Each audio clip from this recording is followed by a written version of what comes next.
Hi guys, welcome to HackTech Tamil. இந்த வீடியோவில் நம்ம என்ன பார்க்க போகிறோம்னா, நம்ம பொதுவாக எல்லாருமே பார்த்தீங்கன்னா ஆண்ட்ராய்ட் ஃபோன் யூஸ் பண்ணுறோம். அந்த ஆண்ட்ராய்ட் ஃபோனில் ஒரு முக்கியமான ஆப்பாக இருக்கிறது பார்த்தீங்கன்னா எம்எக்ஸ் பிளேயராக இருக்குது. அந்த ஆப் பார்த்தீங்கன்னா எதுக்கு யூஸ் ஆகுதுன்னா வீடியோ ப்ளே பண்ணுறதுக்கு தான் யூஸ் ஆகுது. ஆனால் அந்த வீடியோ ப்ளே பண்ணுற ஆப்பை எப்படி நம்ம மியூசிக் பிளேயராக மாற்றுறதுன்றதை பற்றி இந்த வீடியோவில் நான் சொல்ல போகிறேன். அதுக்கு முன்னாடி நம்ம சேனலை நீங்கள் இன்னும் சப்ஸ்கிரைப் பண்ணலன்னா சப்ஸ்கிரைப் பண்ணிவிட்டு பக்கத்தில் இருக்க பெல் ஐக்கானையும் ப்ரெஸ் பண்ணிவிடுங்க. வாங்க இப்போ நம்ம வீடியோக்குள்ளே போகலாம்.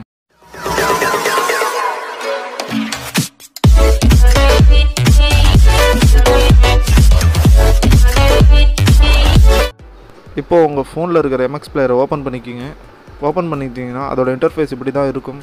அதில் பார்த்தீங்கன்னா கீழே பார்த்தீங்கன்னா ஒரு நிறைய ஆப்ஷன்ஸ் இருக்கும். லோக்கல், வீடியோ, கேம்ஸ், மியூசிக்னு இருக்கும். மியூசிக்கை கிளிக் பண்ணிக்கோங்க. அதில் பார்த்தீங்கன்னா உங்களுக்கு ஆன்லைன் ஸ்ட்ரீமிங் மியூசிக்கும் அதில் அவைலபிளாக இருக்கும். நீங்கள் டைரெக்டாக உங்களுக்கு பிடிச்ச மியூசிக்கை கிளிக் பண்ணி அப்படியே ஆன்லைன்லேயே ப்ளே பண்ணிக்கலாம். அப்படி இல்லாட்டி நீங்கள் ஆன்லைனில் ப்ளே பண்ணுறது இது உங்களுக்கு ஃப்ரீ தான். வெறும் உங்கள் டேட்டா மட்டும் யூஸ் பண்ணி நீங்கள் என்ன சாங்ஸ் வேணுமோ அதை ப்ளே பண்ணிக்கலாம். அப்படி இல்லாட்டி நீங்கள் என்ன பண்ணலாம், அதிலே ஒரு ஆப்ஷன் இருக்கும். மேலே பார்த்தீங்கன்னா லோக்கல் மியூசிக்னு சொல்லிட்டு ஒரு ஆப்ஷன் இருக்குது. அந்த ஆப்ஷனை கிளிக் பண்ணிங்கன்னா உங்கள் ஃபோனில் என்னென்ன மியூசிக் வச்சுருக்கீங்க, என்னென்ன டவுன்லோட் பண்ணி வச்சுருக்கீங்க, இல்லை என்னென்ன சாங்ஸ் வச்சுருக்கீங்கன்றது எல்லாமே காமிக்கும். ஃபார் எக்ஸாம்பிள் நான் இப்போ ஒரு சாம்பிளாக ஒரு மியூசிக் ப்ளே பண்ணி காட்டுறேன்.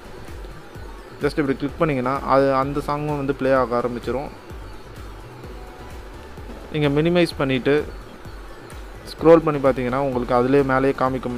யூஸ்வலாக எல்லா மியூசிக் பிளேயர்லேயும் மேலே காமிக்கிற மாதிரி நோட்டிஃபிகேஷனில் நம்ம என்ன சாங் ப்ளே பண்ணுறோமோ அந்த சாங்கோட நோட்டிஃபிகேஷன் அதில் மேலே ப்ளே ஆகிறது காமிக்கும்.